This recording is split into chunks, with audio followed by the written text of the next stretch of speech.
سوال یہ عرض ہے کہ نابالغ بچہ دوران نماز جماعت میں کہاں کھڑا ہوگا، کس صف میں؟ اور عام طور پر مشہور ہے کہ لوگوں کے اندر اگر صف میں بچہ نہیں ہوگا تو سرے سے نماز ہی نہیں ہوگی، تو اس کے بارے میں رہنمائی۔ وعلیکم السلام ورحمۃ اللہ۔ سوال پوچھا کہ بچہ نابالغ صف میں کہاں کھڑا ہو، اور دوسرا حصہ سوال کا کہ اگر بچہ صف میں نہیں ہوگا تو نماز ہی نہیں ہوگی۔ اور نابالغ بچے کے لیے شریعت مطہرہ کا حکم یہ ہے، اگر وہ 8 سال کا ہے، سمجھدار ہے، نماز کو سمجھتا ہے، ابھی بالغ نہیں ہوا، تو وہ مردوں کے صف میں کھڑا ہو سکتا ہے۔ نمبر کے حکم ہے کہ ان کو مردوں کے صف میں کھڑا کیا جائے۔ لیکن اگر نہ سمجھ بچہ ہے تو پھر بچوں کی، یا بچے ایک سے زیادہ ہیں، تو پھر ان کے لیے حکم یہ ہے کہ مردوں کے علاوہ پیچھے ان کی الگ سے صف بنائی جائے۔ یہ سوال کہ اگر صف میں بچہ نہیں ہوگا تو نماز نہیں ہوگی، بلکہ حکم تو اس کے خلاف ہے۔ اگر جو نہ سمجھ بچہ صف میں کھڑا ہو جائے تو قطع صف لازم آئے گا۔ یہ مکروہ تحریمی ہے۔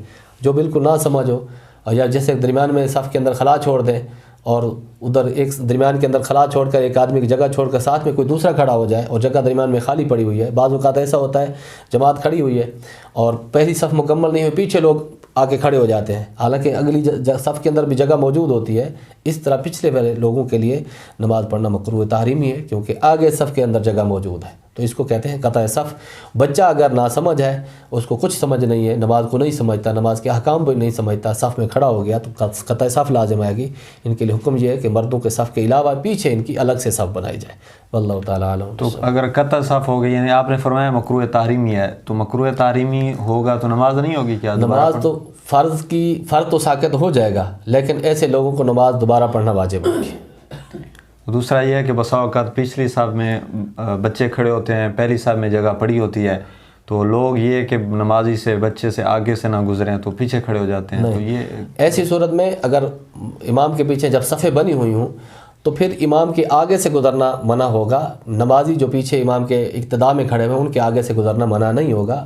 امام الانبیاء علیہ السلام کا حکم پہلے بھی میں شاید گزارش کر چکا ہوں کہ اگر صف کے اندر کوئی خلا باقی پڑا ہوا ہے تو پیچھے آنے والے شخص کے لیے لازم ہے کہ اس خلا کو پر کرے۔ اس کے بارے میں امام الانبیاء علیہ السلام نے ارشاد فرمایا، اس کا ایک ایک قدم اس خلا کو پر کرنے کے لیے جنت کی طرف قدم ہے۔ تو یہ اس خلا کو پر کرنے کے لیے آپ نے فرمایا۔ ایک اور حدیث پاک میں آپ نے فرمایا کہ جو پیچھے لوگ کھڑے ہیں، آگے صفحہ جگہ خالی پڑے، ان کی گردن کے اوپر پاؤں رکھ کے جاؤ اور اس خلا کو پر کر دو۔ تو اس طرح یہ خلا پر کرنے کی بہت زیادہ تاکید ہے، اور آپ علیہ السلام نے یہ بھی فرمایا کہ جب تک تم خلا پر کرتے رہو گے، کندھے کے ساتھ کندھے ملا کر کھڑے ہوتے رہو گے، تمہارے درمیان اتفاق اور محبت باقی رہے گی۔ اور جب تم صفیں ٹیڑھی کرنا شروع کر دو گے، خلا کرنا شروع کر دو، تمہارے دل ایک دوسرے سے جدا ہو جائیں گے، اور تمہارے درمیان بغاوتیں شروع ہو جائیں گی۔